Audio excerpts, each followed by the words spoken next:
आपकी ज़िंदगी के कुछ एक मिनट मांग रही हूँ। आज की वीडियो थोड़ी सेंसिटिव हो सकती है लेकिन बहुत इम्पॉर्टेंट है। मैं आप सबसे ये गुजारिश करूँगी कि इस वीडियो को सिर्फ महिलाएं ही नहीं बल्कि पुरुष भी देखें ताकि हम सब एक साथ अवेयर हो सकें। धन्यवाद। हेलो एवरीवन, आज की इस वीडियो में हम लोग सस्टेनेबल लिविंग की तो बात करेंगे ही, साथ ही हम लोग एक ऐसे टॉपिक को भी छूने की कोशिश करेंगे जिसे 21वीं शताब्दी में भी बहुत ज्यादा नहीं छुआ जाता है। ये टॉपिक है पीरियड्स एंड सैनिटरी नैपकिन्स। ये एक ऐसा टॉपिक है जिसे आज भी बहुत सारे लोग सुनना या बोलना पसंद नहीं करते हैं या फिर हिचकिचाहट महसूस करते हैं, लेकिन हम बात करेंगे क्योंकि भारत में 71% लड़कियां ऐसी हैं जिन्हें पीरियड्स के बारे में तब तक पता नहीं होता जब तक उन्हें खुद पीरियड्स नहीं आ जाते हैं। 2 करोड़ 30 लाख लड़कियां स्कूल छोड़ देती हैं जब उन्हें पीरियड्स आना शुरू होते हैं, और इसके कई कारण हो सकते हैं। स्कूल में अच्छी फैसिलिटीज नहीं होती है या फिर वो खुद इतनी चीजों को अफोर्ड नहीं कर सकती जिसकी वजह से वो पूरा दिन भर कंफर्टेबल महसूस करें। भारत में 356 मिलियन मेंस्ट्रुएटिंग वुमेन में से 36% महिलाएं ऐसी है जो पीरियड्स के दौरान सैनिटरी नैपकिन्स का यूज करती हैं। इसके अलावा बाकी औरतें अभी भी घास, रेत, मिट्टी, कीचड़ और कपड़े पर निर्भर करती है। भारत में हर साल 60,000 मौतें होती है सर्वाइकल कैंसर की वजह से, और उसमें से भी 2/3 मतलब 40,000 मौतों का कारण होता है पुअर मेंस्ट्रुअल हाइजीन। ठीक है, तो अब हमें प्रॉब्लम का पता लग गया है, तो सॉल्यूशन क्या है? Sanitary napkins? अभी तक जितने भी अवेयरनेस कैंपेन होते हैं, जितनी भी कोशिशें की जा रही है, उन्हें देखकर लगता है कि सैनिटरी नैपकिन्स एक सॉल्यूशन हो सकता है। मेरे प्यारे देशवासियों, गरीब बहन बेटियों की बेहतर स्वास्थ्य की भी चिंता ये सरकार लगातार कर रही है। हमने जन औषधि केंद्र के अंदर 1 रुपये में सैनिटरी पैड पहुंचाने के लिए एक बहुत बड़ा काम किया। 6,000 जन औषधि केंद्रों में पिछले कुछ थोड़े से समय में ही करीब 5 करोड़ से ज्यादा सैनिटरी पैड हमारी इन गरीब महिलाओं तक पहुंच चुके हैं। लेकिन जब हम इन सैनिटरी नैपकिन्स के बारे में जानते हैं तो हमें पता लगता है कि ये सैनिटरी नैपकिन्स और भी बड़ी प्रॉब्लम हमारे फ्यूचर में क्रिएट कर सकती हैं। माना कि सरकार महिलाओं के लिए बहुत सारी कोशिशें कर रही है, सैनिटरी पैड्स हर लड़की को उपलब्ध करवाने की कोशिश कर रही है, उनका दाम कम किया जा रहा है। बहुत सारी कंपनीज ऐसी हैं जो सोचती हैं कि उनके प्रोडक्ट का दाम कम हो जाए, लेकिन इनके बारे में पढ़कर ऐसा लगता है कि ये जो प्रोडक्ट है ये हमारे सॉल्यूशन से ज्यादा हमारे फ्यूचर पर एक बहुत बड़ा बोझ हो सकता है। ज्यादातर सैनिटरी नैपकिन्स का रेट कैसे डिसाइड किया जाता है कि वो कितना लंबा है, कितना चौड़ा है, स्किन पर कितना जेंटल है, कितने फ्लूइड को एब्जॉर्ब कर सकता है और कितने लंबे टाइम तक हमें गीलेपन से प्रोटेक्शन दे सकता है। लेकिन उन प्रोडक्ट्स में जो केमिकल्स यूज होते हैं, जो टॉक्सिन्स वहां से सिक्रीट होते हैं, उनका क्या? हमारी सेफ्टी का क्या? जब भी हम लोग सैनिटरी नैपकिन्स खरीदते हैं और उनके एनवेलप को देखते हैं तो हमें उनमें क्या मटेरियल यूज किया है, कौन से केमिकल यूज हुए हैं, इनकी जानकारी देखने को नहीं मिलती है, क्योंकि ये जो सैनिटरी नैपकिन्स हैं इन्हें मेडिकल प्रोडक्ट की कैटेगरी में रखा जाता है। इसलिए कंपनीज के लिए ये कंपलसरी नहीं है कि वो ये बताए कि हम जो प्रोडक्ट यूज कर रहे हैं उसमें कौन से मटेरियल का यूज हुआ है। लेकिन अगर 356 मिलियन मेंस्ट्रुएटिंग फीमेल्स में से सिर्फ 36% महिलाएं भी सैनिटरी नैपकिन्स का यूज कर रही है तो ये एक बहुत बड़ा नंबर है, और ये हमारा हक है कि हमें पता हो कि हम जो प्रोडक्ट यूज कर रहे हैं उसमें क्या जा रहा है। इन पैड्स में जो केमिकल यूज होते हैं वो हमारी बॉडी के लिए अच्छे नहीं होते हैं। अगर हम इन पैड्स को टाइम टू टाइम चेंज नहीं करते हैं, लंबे समय तक पहन के रखते हैं, तो ये केमिकल हमारी बॉडी के अंदर एंटर होकर हमें ढेर सारी बीमारियां दे सकते हैं। केमिकल्स जैसे कि डाइऑक्सिन, बीपीए, इसके अलावा सेल्यूलोज जो एब्जॉर्बेंट मटेरियल बनाने के लिए यूज होता है, फ्रेग्रेंस के लिए जो केमिकल यूज होते हैं, ये सब हार्मफुल हैं। इनसे हमें ढेर सारी बीमारियां हो सकती है, जैसे कि सर्विकल कैंसर, वेजाइनल इन्फेक्शन, इसके अलावा allergy, infection, embryonic damage, immune system damage और कॉम्प्लिकेशन इन रिप्रोडक्शन।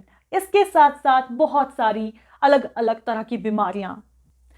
लेकिन प्रॉब्लम इन्हें यूज करने तक ही नहीं रहती है, इसके बाद भी बढ़ती ही जाती है। एक पैड में लगभग 90% प्लास्टिक का प्रयोग किया जाता है, और ये प्लास्टिक 400 से 800 साल लेता है डिकम्पोज होने के लिए, और कई केसेस में ये डिकम्पोज भी नहीं होता है, माइक्रो प्लास्टिक के रूप में एनवायरनमेंट को और भी ज्यादा नुकसान पहुंचाता रहता है।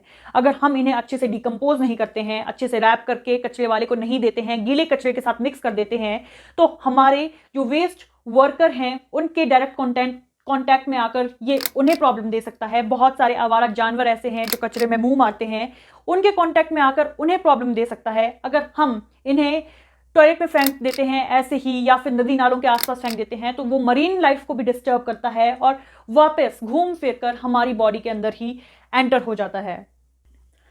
आज की तारीख में हम लोग इंसिनरेटर्स का भी यूज करते हैं, जिसमें हम लोग अपने यूज पैड को जला देते हैं। लेकिन अगर इंसिनरेटर अच्छी क्वालिटी का नहीं है, हमारा पैड अच्छी तरह से नहीं जलता है, लो टेम्परेचर पर जलता है, तो इन पैड से फिर से फ्यूरेन और डाइऑक्सिन जैसे केमिकल्स एयर में रिलीज हो जाते हैं, जो फिर से हम लिविंग बींग्स के अंदर एंटर हो जाते हैं और हमारे एनवायरमेंट के लिए भी हार्मफुल होते हैं। तो ये तो थी समस्याओं के सागर में से समस्या की एक छोटी सी बूंद। लेकिन अब हम लोग बात करेंगे सॉल्यूशंस की, और कौन सा सॉल्यूशन सबसे इफेक्टिव हो सकता है। तो हमारा पहला सॉल्यूशन है ऑर्गेनिक पैड्स। आजकल बहुत सारी कंपनी ऐसी है जो ऑर्गेनिक पैड्स बना रही हैं। अपने पैड्स को बनाने के लिए ऐसे मटेरियल को यूज करती है जो नेचर में बायोडिग्रेडेबल हैं, और साथ ही वो कहते हैं कि वो किसी हार्मफुल केमिकल का यूज नहीं कर रहे हैं। अपने प्रोडक्ट में उन्होंने क्या मटेरियल यूज किया है उसे भी मेंशन कर रहे हैं। तो अगर हम लोग अफोर्ड कर सकते हैं ऑर्गेनिक पैड्स को यूज करना, तो हमें इन्हें यूज करना चाहिए। दूसरा सॉल्यूशन है क्लोथ पैड्स। ये पैड्स कपड़े के बने होते हैं और हम इन्हें 3 से 4 साल तक यूज कर सकते हैं। लेकिन इनमें शर्त यह है कि इन्हें साफ सुथरा रखना होता है, इन्हें अच्छे से धोना होता है और डायरेक्ट सनलाइट में सुखाना होता है। इसमें एक प्रॉब्लम आ सकती है पानी की। इन्हें अच्छे से सोक करना होता है, उसके बाद इन्हें अच्छे से पानी से धोना पड़ता है और बिना शर्माए सीधी धूप में सुखाना पड़ता है, ताकि इनमें जो कीटाणु होते हैं वो मर जाए। हम लोग कपड़ों का भी यूज कर सकते हैं, लेकिन कपड़ों के साथ भी वही समस्या है कि कपड़ा अच्छा होना चाहिए, बहुत साफ सुथरा होना चाहिए, उसे अच्छी धूप में सुखाया होना चाहिए, उसके कीटाणु धूप की मदद से स्टरलाइज हो जाने चाहिए, तब हम उन्हें अच्छे से यूज कर सकते हैं।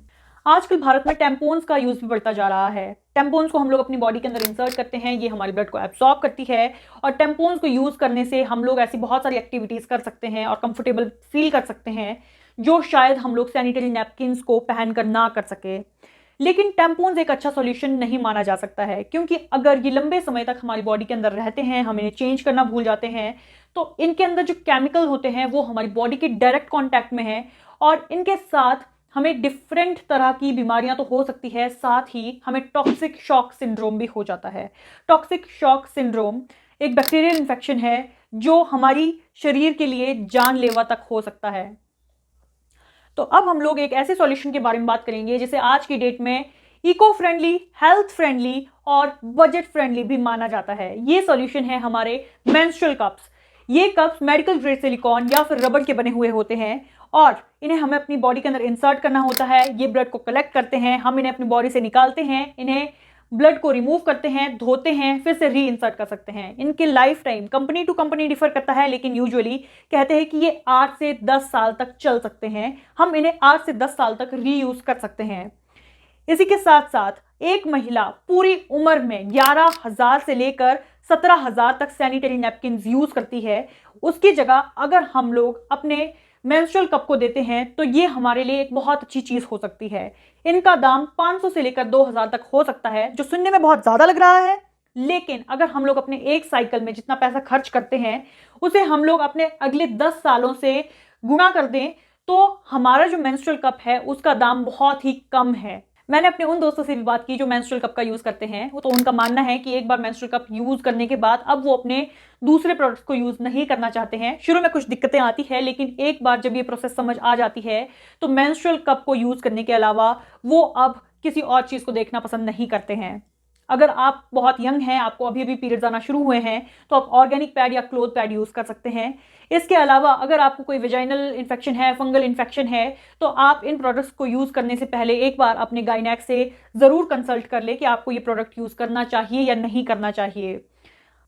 तो अब हम आते हैं अपने फाइनल कंक्लूजन की तरफ, जो है कि हमारे पास कोई दूसरा ऑप्शन नहीं है फिलहाल, कि हम लोग जो मार्केट में अवेलेबल नैपकिन्स हैं हम उन्हें ही यूज कर सकते हैं, या फिर जो हमें प्रोवाइड करवाए जा रहे हैं हम सिर्फ उन्हें ही यूज कर सकते हैं। तो उस केस में हमें ध्यान रखना है कि हम लोग अपने पीरियड्स के दौरान पैड्स को टाइम टू टाइम 4 से 6 घंटे के अंदर चेंज करते रहें। अगर हमारा तीसरा चौथा दिन चला है जहां पर हम लोग सोचते हैं कि आज हमारा पैड बड़े आराम से पूरा दिन भर चल सकता है, इसे चेंज करने की जरूरत नहीं पड़ेगी, उस केस में भी ध्यान रखिएगा कि हमें 4 से 6 घंटे के अंदर फिर भी पैड्स को चेंज करते रहना है, क्योंकि हमारे पैड्स के फिल होने का मैटर नहीं कर रहा है, यहाँ पर जो पैड्स के अंदर केमिकल हैं उनका हमारे बॉडी के साथ रिएक्ट करना मैटर कर रहा है। जब हम लोगों ने पैड को यूज कर लिया, यहाँ पर हमारी रिस्पॉन्सिबिलिटी खत्म नहीं होती है। पैड को अच्छे से रैप करना है। कई प्रोडक्ट्स में एनवलप भी साथ में मिलते हैं, जो यूज पैड होते हैं हम उन एनवलप में फोल्ड कर सकते हैं और ये कंपनीज के लिए कंपलसरी होता है, लेकिन कुछ कंपनीज पैड के साथ एनवलप प्रोवाइड नहीं करती है। तो उस केस में हम उन्हें एक अच्छे से मटेरियल में, ओल्ड न्यूज़पेपर में या फिर किसी एनवलप में अच्छे से रैप करके सूखे कचरे के साथ, गीले कचरे के साथ कभी मिक्स नहीं करना है, सूखे कचरे के साथ दे सकते हैं। और हमें ध्यान रखना है, हम एक चीज़ ये भी कर सकते हैं कि हम अपने जितने भी पैड हैं उन्हें एक अच्छे से एनवलप में टाई करके उसे अपने कचरे वाले को दे सकते हैं और उन्हें ये हम लोग बता सकते हैं कि इसमें हमने ये वाली चीज़ डाली हुई है, क्योंकि उन्हें सेग्रीगेट करने में आसान हो जाएगा। इसके अलावा अगर हम लोग किसी पब्लिक टॉयलेट में हैं, स्कूल के टॉयलेट में हैं या फिर किसी शॉप के, रेस्टोरेंट के टॉयलेट में हैं, तो वहाँ पर हमें इररिस्पॉन्सिबल नहीं होना है। वहाँ पर भी हमें अपने कचरे को बिना शर्माए हुए अच्छे से रैप करके डस्टबिन के अंदर डालना है। हमें टॉयलेट के खड्डे में नहीं डालना है या फिर हमें टॉयलेट के अंदर ही उसे फेंक कर नहीं आ जाना है, क्योंकि ये चीज़ हमारे लिए, हमारी हेल्थ के लिए बहुत हार्मफुल हो सकती है। इसके साथ ही आज की डेट में हमें ज़रूरत है अच्छे पब्लिक टॉयलेट की, प्रॉपर वाटर फैसिलिटी की। अगर ये सारी चीज़ें हमें अच्छे से उपलब्ध हो जाती है तो ये हमारे लिए और भी ज़्यादा कन्वीनियंट हो जाता है। और अंत में जो सबसे बड़ा सॉल्यूशन मैं मानती हूँ वो है हम सबकी जागरूकता, सिर्फ महिलाओं की ही नहीं, पुरुषों की भी। अगर हमारे देश के प्रधानमंत्री लाल किले पर खड़े होकर इस टॉपिक पर बात कर सकते हैं तो हमें भी उनसे थोड़े से इंस्पायर होकर इस टॉपिक के बारे में खुल के बात करना शुरू कर देनी चाहिए। हमारी कक्षाओं में 8वीं से ही मासिक धर्म, पीरियड्स, मेंस्ट्रुअल साइकिल, ये सारी चीज़ें पढ़ाना शुरू कर दी जाती है। और अगर ये किताबें सबके पास है तो ये ज्ञान भी लड़कों के पास और लड़कियों के पास होना चाहिए। घर में भी मर्दों के सामने ऐसी बात नहीं करनी, पापा से ये बात नहीं करती, भाई से ये बात कैसे बोलूं। ये चीज़ जब खत्म हो जाएगी तो शायद हम अपनी एक चीज़ को छोड़कर दूसरी प्रॉब्लम पर आना शुरू करेंगे। ये प्रॉब्लम कब की खत्म हो चुकी होती, लेकिन आप खुद सोचकर देखिए, जो महिलाएं दुकान पर जाकर मर्द जो सैनिटरी पैड्स बेचने में शर्म नहीं कर रहे हैं, वो महिलाएं मांगने में शर्म कर रही है, नैपकिन देना भलाजी, पैड देना भलाजी। तो वो आगे आकर ये कब कह पाएंगी कि आप हमें बताइए कि आप हमारे पैड्स में क्या यूज कर रहे हैं, हमारे शरीर के अंदर क्या जा रहा है। जब ये चीजें खत्म होना शुरू होंगी तो बाकी प्रॉब्लम्स आगे आना शुरू होंगी, और जब प्रॉब्लम्स आना आगे शुरू होंगी तभी उनका सॉल्यूशन निकलना शुरू होगा। उम्मीद है आपको ये वीडियो पसंद आई होगी, और पसंद आने से भी ज़्यादा आप कुछ अवेयर हुए होंगे, आपको इन्फॉर्मेटिव लगी होगी। मिलूंगी आपसे नेक्स्ट वीडियो में। टिल देन, नमस्ते।